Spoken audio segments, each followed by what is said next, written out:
오늘 빌레몬서 1장 15절에서 20절 말씀을 중심으로 그를 영접하기를 내게 하듯 하라 라는 제목으로 하나님 말씀 나누겠습니다. 성도님들, 빌레몬서는 한 장의 서신이지만 아주 강력한 복음의 능력을 담고 있는 책입니다. 제가 올해 1월 1일 첫 빌레몬서 설교를 할 때에 빌레몬서는 복음을 그림 언어로 보여주는 책입니다 라고 소개해드렸습니다. 그런데 돌이켜 생각해보면 참 적절한 표현인 것 같습니다. 그림 언어라는 것은 어떤 특정한 개념을 선명한 그림처럼 보여주는 것을 말하죠. 그런데 정말 이 빌레몬서는 하나님이 우리에게 주신 복음이 얼마나 아름다운지, 얼마나 깊은지, 얼마나 넓은지를 정말 구체적으로 분명하게 보여주는 서신입니다. 특별히 오늘 본문 말씀이 그러한데요. 지난 설교를 잠깐 생각해보면 바울은 빌레몬에 도망친 도에 오네시모가 예수님을 만나고 무익한 자에서 이제 유익한 자가 되었다라고 빌레몬에게 말합니다. 또 이제 그를 주인 빌레몬에게 돌려보내면서 빌레몬아 오네시모를 받아줘라 라고 부탁했죠. 그리고 이제 오늘 본문으로 와서 바울은 조금 더 이제 강도 높게 부탁을 이어가고 있습니다. 우리 읽었지만 오늘 본문 15절 말씀부터 같이 읽도록 하겠습니다. 우리 15절 말씀 함께 합독하겠습니다. 시작.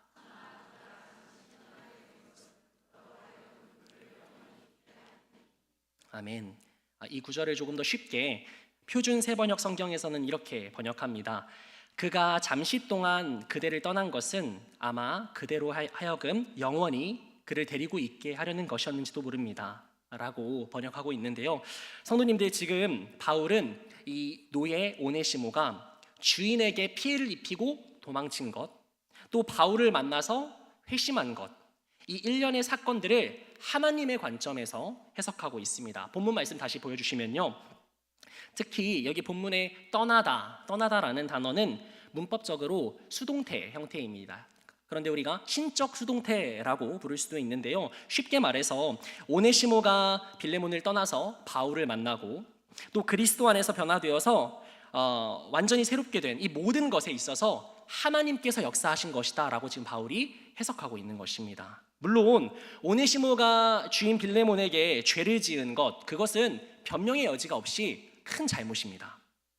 주인에게 피해를 입히고 도망간 것은 분명한 죄입니다. 따라서 하나님께서 이것까지 시키셨다라고 볼 수는 없겠죠. 그러나 그런 오네시모가 감옥에 갇힌 바울을 만나고 예수님을 믿고 새로운 사람이 된 지금 이 상황은 결코 우연이 아니다라고 바울이 말하고 있는 것입니다. 빌레몬아, 지금 오네시모가 새롭게 되어서 너에게 돌아가고 있는 것, 이거 정말 우연이 아니야. 모든 것은 하나님의 섭리 가운데 있는 거야. 모든 것을 합력하여 선을 이루시는 하나님의 계획 안에 있는 거야 라고 지금 말하고 있는 것입니다. 우리 이어서 16절 말씀 읽도록 하겠습니다. 시작.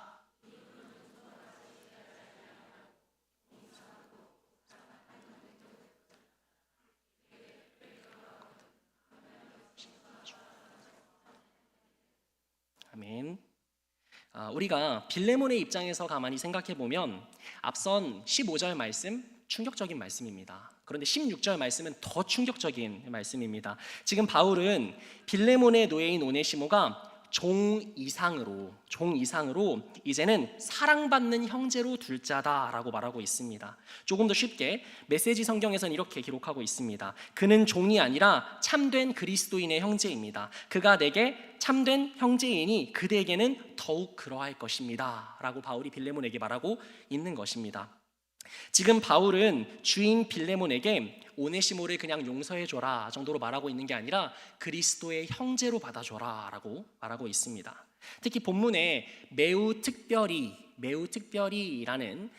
단어가 사용되었는데요, 이 단어는 문법적으로 최상급입니다. 따라서 오네시모가 바울이나 빌레몬 두 사람 모두에게 정말 특별하고 소중한 존재가 되었다라고 강조하고 있는 것입니다.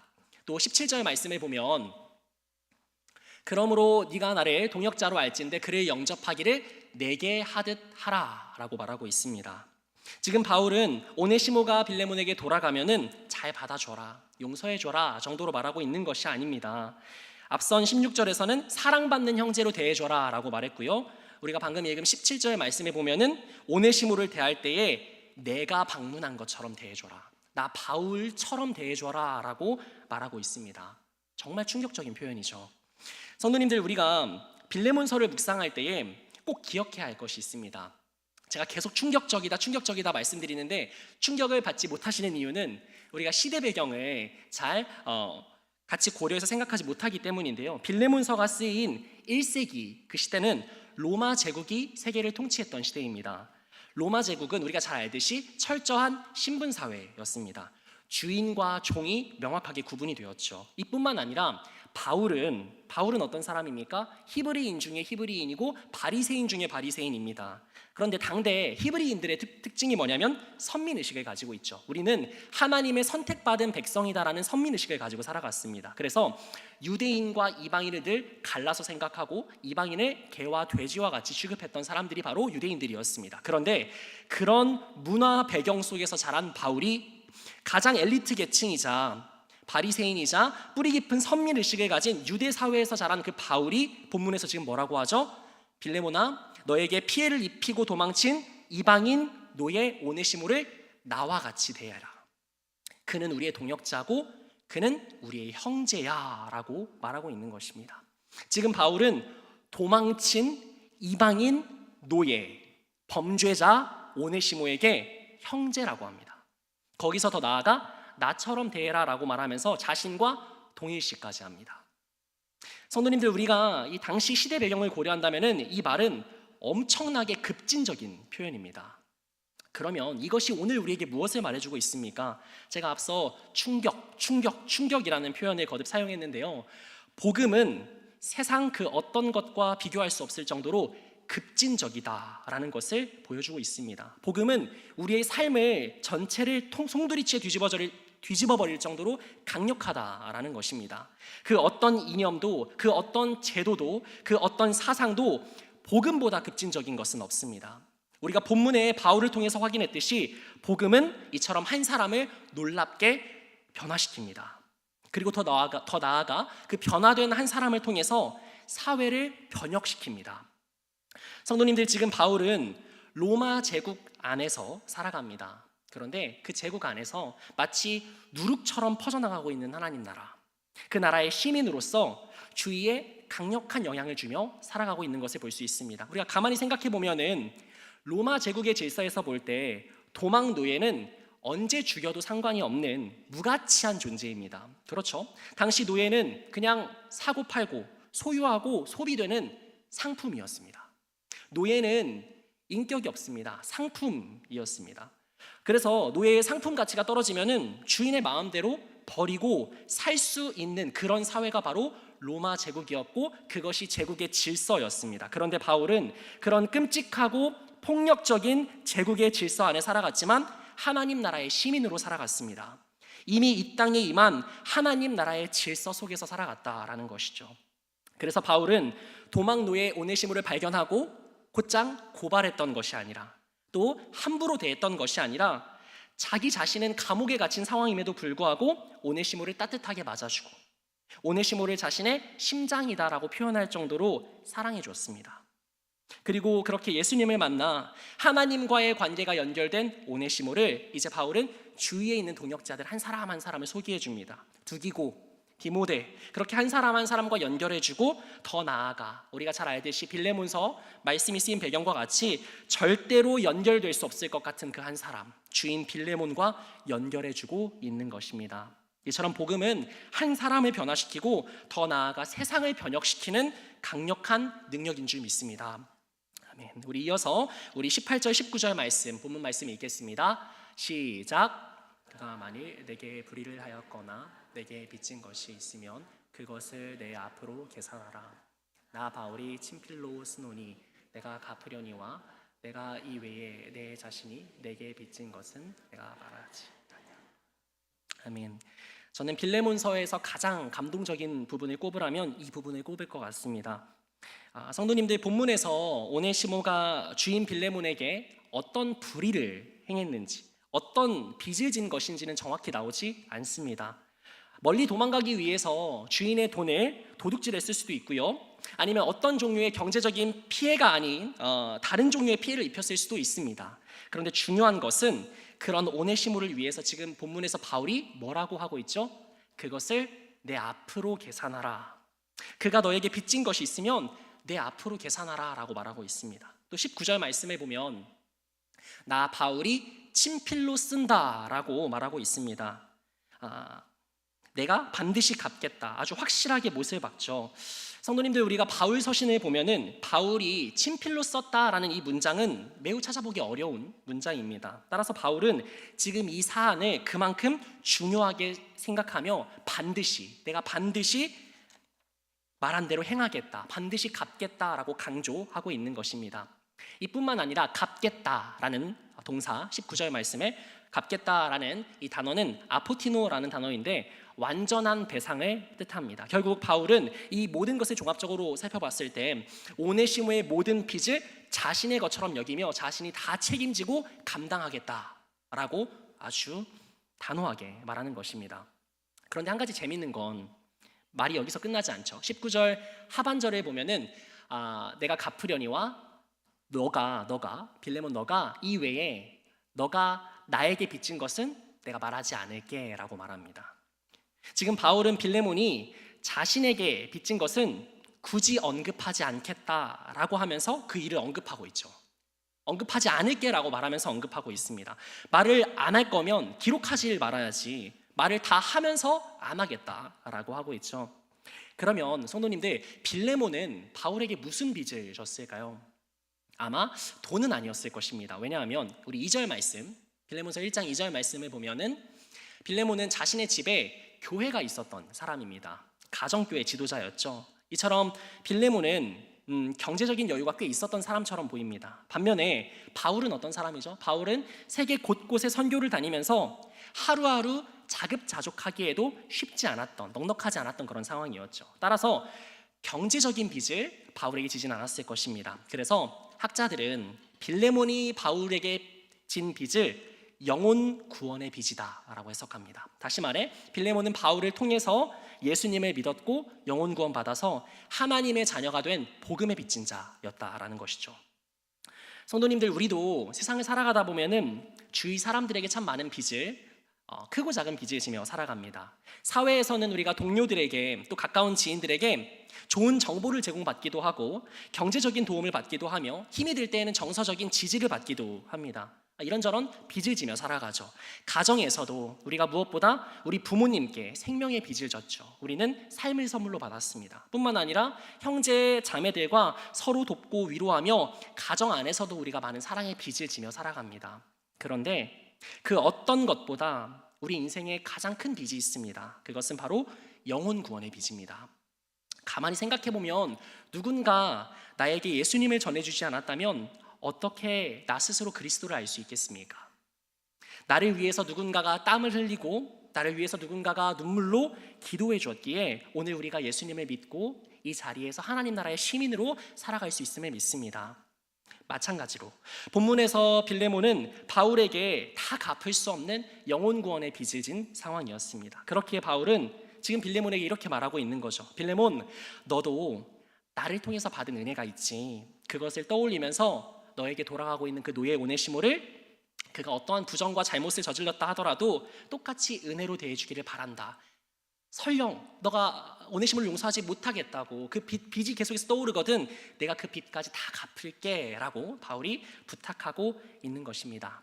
그래서 오늘 본문 마지막 20절 말씀에 보면은 바울이 이렇게 말합니다. 1장 20절 말씀 제가 읽겠습니다. 오 형제여, 나로 주 안에서 너로 말미암아 기쁨을 얻게 하고 내 마음이 그리스도 안에서 평안하게 하라. 아멘.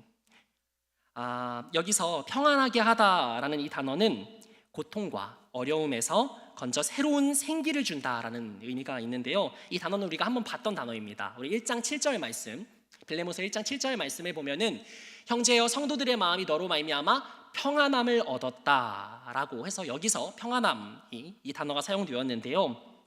이 설교에서 제가 당시에 빌레몬의 이 믿음의 교제를 바울이 칭찬했다라고 말씀드렸습니다. 그리고 이 7절 말씀처럼 빌레몬의 사랑을 통해서 당시 골로새 성도들은 마음의 생기를 얻었다라고 말씀드렸었죠. 그런데 오늘 본문으로 돌아와서 20절에서 바울은 의도적으로 같은 단어를 사용하고 있습니다. 이런 뜻이죠. 빌레몬아, 성도들이 그렇게 너의 믿음의 교제를 통해서 생기를 얻었듯이 이제는 내 차례야.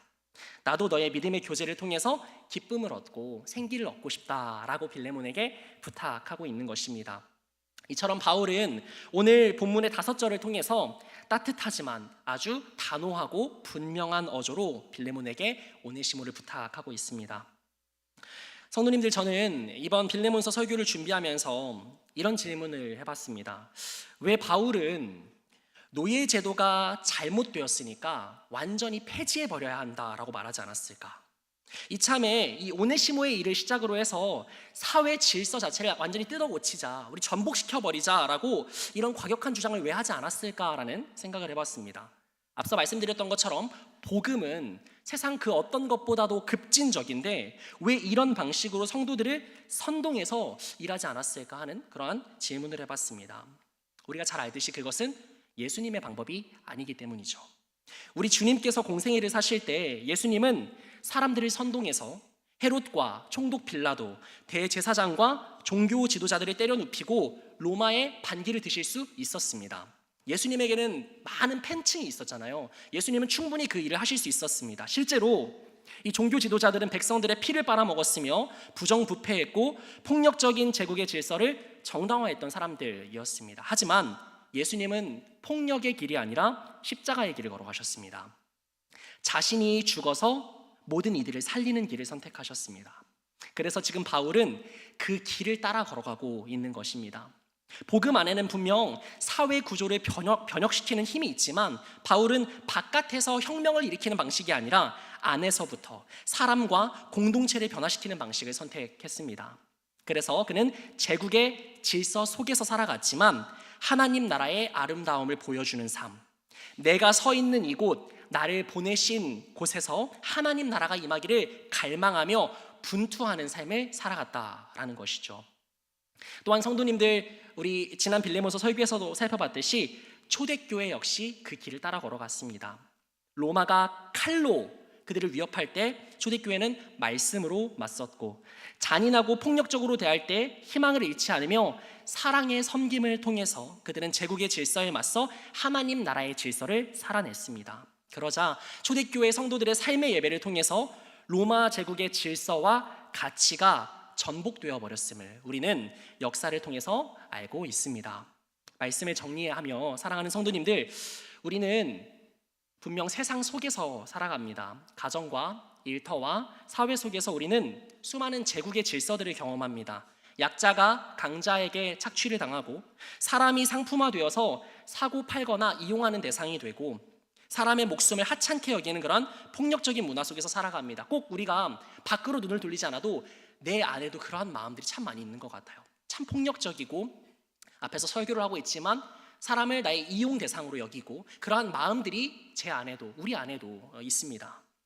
그런데 동시에 우리는 하나님 나라의 시민이라는 것입니다. 우리의 정체성은 세상에 속한 사람이 아니라 하나님 나라의 시민이라는 것입니다.